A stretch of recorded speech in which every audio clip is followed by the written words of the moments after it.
I found out my wife was cheating on me because her lover accidentally sent me a photo, but that wasn't the worst part. The worst part was I recognized the room behind him. It was my house. My wife and I had been married for 6 years. I trusted her completely. So when I received the photo at 2 a.m., I thought it was a mistake. The message said, "She's asleep. Come over." I stared at it. Then I looked at my wife sleeping next to me. I didn't wake her. Instead, I replied, "Who is this?" He answered immediately, "Who the hell are you?" I wrote, "Her husband." He stopped replying. 5 minutes later, the entire conversation disappeared, but I had already taken screenshots. The next morning, I asked my wife where she had been the night before. She said she had been at her sister's house. I didn't say anything. I just watched her. Then I noticed something. She was wearing the same necklace from the photo. I confronted her. She started crying. She admitted she had been seeing another man for almost a year, but then she said something that made no sense. She said, "He's not who you think he is." I asked what that meant.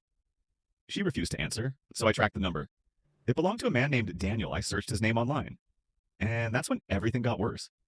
Daniel wasn't a random guy. He was my father's business partner. My father had died 3 years earlier. I called Daniel. He answered. I asked him how long he'd been seeing my wife. There was a long silence. Then he said, "You're asking the wrong question."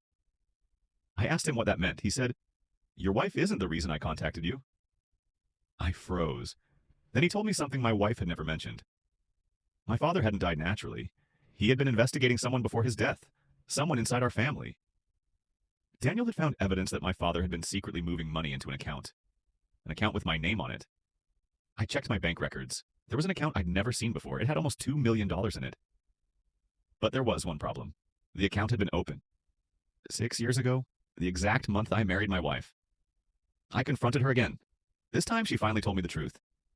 She hadn't married me because she loved me. She married me because my father had left me the money. But there was something she didn't know. The money wasn't actually mine. My father had stolen it from someone. And that person was Daniel. Then Daniel sent me another photo. It showed my wife sitting across from my father, but the photo was taken 2 weeks after my father supposedly died. I couldn't breathe. I called my wife. She answered. I asked, "Is my father alive?" She didn't say anything. Then I heard a man's voice in the background, a voice I hadn't heard since I was a teenager. My father's voice. He said, "Don't trust Daniel." The call ended. I ran to my wife's car. She was gone. So was Daniel. But there was one thing left behind. A handwritten note on my kitchen table. It said, "Your father is alive and he's been watching you for 6 years." Then my phone received one final message.